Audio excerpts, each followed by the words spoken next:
Շրջանը բացվել է 2 տարի առաջ եւ այն նվիրված է Նեմեսիս գործողության մարտիկներին, թեև այստեղ կան նաեւ որոշ անձիկ, որոնք թեև անմիջականորեն Նեմեսիսին չեն մասնակցել, բայց այլ պայմաններում իրականացրել են արդարադատությունը հանուն հայոց արժանապատվություն։ Օրինակ Մելքումովը, որը Կարմիր բանակի սպա է եղել եւ անձնապես գնդակահարել է Էնվեր Փաշային, եւ ինքը Նեմեսիս գործողության անդամ չի եղել։ Մեր տեսանկյունից եւ ես իմ ելույթում արդեն ասացի դրա մասին, Նեմեսիսը պետք չի Նեմեսիսին վերաբերվել որպես վրիժառության ակտ։ Նա արդարադատության ակտ է, որովհետեւ մեծ մասը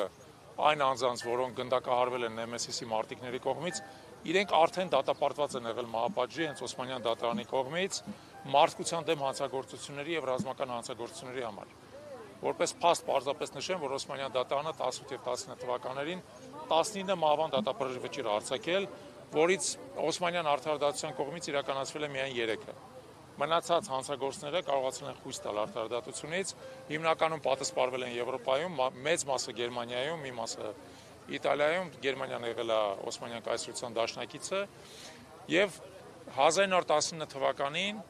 ընդունվել է որոշում Դաշնակցության 9-րդ ժողովում Երևանում, որ հայ ժողովուրդը ինքը իր ձեռքը կվերցնի այդ արդարադատության իրականացումը։ Եվ թեև 20 թվականին մենք կորցրել ենք մեր պետականությունը անկախ, բայց Նեմեսիսի խումբը, որպես կազմակերպված խումբ, շարունակել է արդարադատության իրականացումը, որը ինքնին բացառիկ երևույթ է։ Մենք 20 թվականի վերջին ստիպված ենք եղել զիջել մեր ինքնիշխանությունը բոլշևիկյան Ռուսաստանի, բայց այդ թիմը մնացել է, շարունակել է իրականացնել գործողությունների մեծ մասը տեղի ունեցել 3 վայրերում՝ Բերլինում, Կոնստանտինոպոլիսում եւ Թիֆլիսում։ Ընդ որում այսօր ելույթ ունեցավ այստեղ Արմեն Գևորգյանը, իր պապը Արտաշես Գևորգյանը Թիֆլիսում 1922 թվականին արդեն խորհրդայնացումից հետո կարողացել է գնդակահարել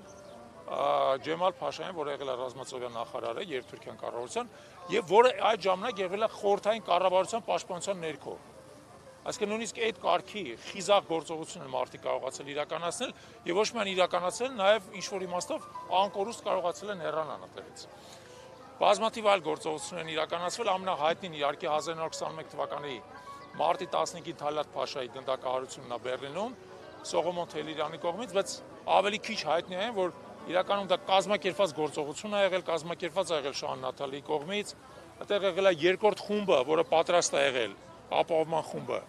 իրականացնել գնդակահարությունը, եթե Սողոմոն Թելերյանի մոտ այս կամ այն պատճառով չստացվի, եւ այդ երկրորդ խմբում եղել է մեծանուն հայ պոետ Ավետիք Իսահակյանը, նաեւ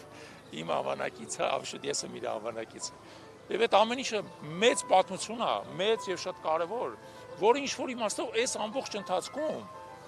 մնացել է քողարկված մեզանից։ Մենք բոլորս գիտենք ցեղասպանության մասին, բայց շատ քչերը գիտեն, թե ցեղասպանության համար, ցեղասպանության մեղավորները ինչ պատասխանատվության են ենթարկվել։ Եվ մենք այսօր այստեղ ենք նախ հիշատակելու դա, ոգեկոչելու այդ հերոսների հիշատակը, արժևորելու իրենց գործողությունը եւ ամենակարևորը, ինչ որ ես իմ խոսքի մեջ նշեցի, հիշեցնելու, որ Նեմեսիսը չի ավարտվել։ Քանի չի ավարտվել մեր նկատմամբ ցեղասպան գործողությունները, Նեմեսիսը շարունակվելու է եւ այն մարդիկ, որոնք մտածում են, որ կարելի է անարգել, անպատիժ